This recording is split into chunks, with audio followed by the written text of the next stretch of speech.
Hey guys, it's BearInABackpack, and welcome to another review. Today we're going to be reviewing Road to Ballhalla, developed by Torchtill and published by tinyBuild. So what do you do in Road to Ballhalla? Well, you roll, as balls do, through challenge after challenge to reach Ballhalla.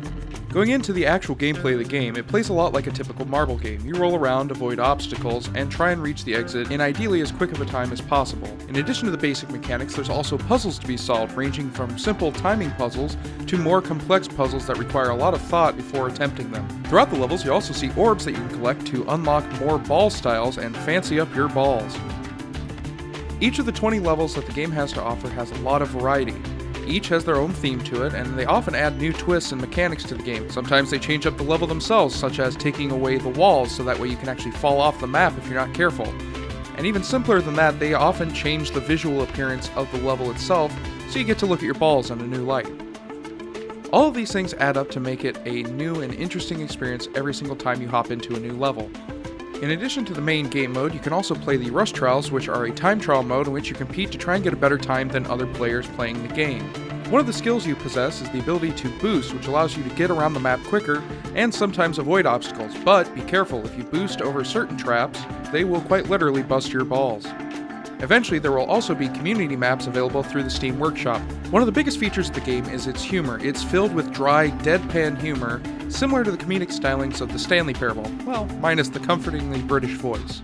When I say it's filled with it though, I really mean it.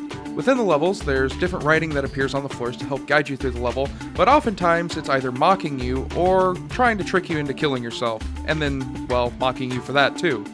Sometimes the layout of the level itself will, well, yeah, you get the idea. You can see this in the option menu by trying to change some of the settings, which, for instance, if you try to change the force feedback, it'll go from on to, well, not really on. The graphics options go from horrible to quite good to pretty awesome. And the best part of it is when you try to leave and it's like, do you want to save your changes? And your options are, yes, that's why I changed them, or nah, I screwed up. It's these little tidbits of humor that really make the game. Even the Steam page itself is filled with this type of humor. From the base description of the game to its features, and even the PC requirements have a little bit of humor in there. Graphics-wise, it's a pretty game to look at.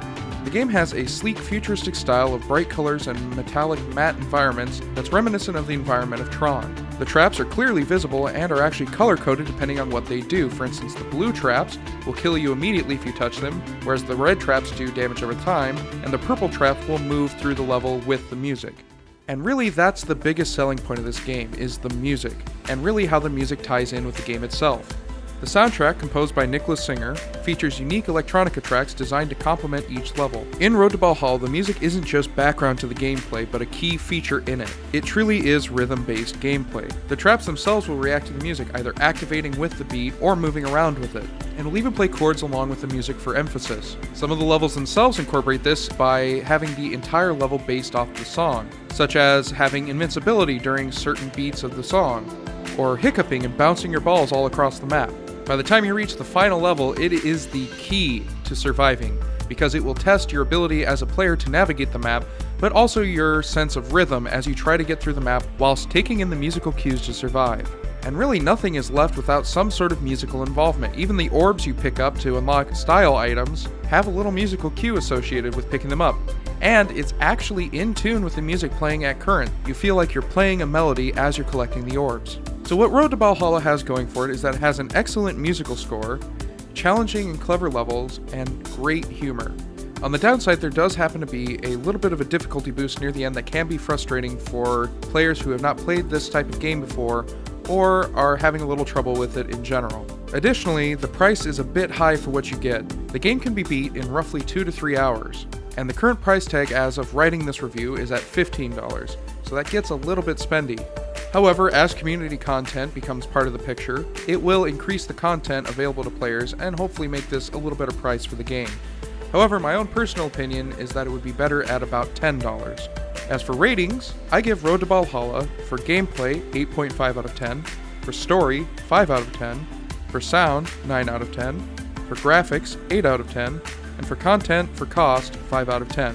That brings us to an overall total for Road to Ballhalla of 7.1 out of 10.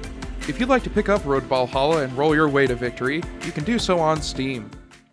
Well, hey guys, that's the end of this review. If you like this video, please leave a like or comment down below. And if you really like what I'm doing here, please consider subscribing. See you guys later.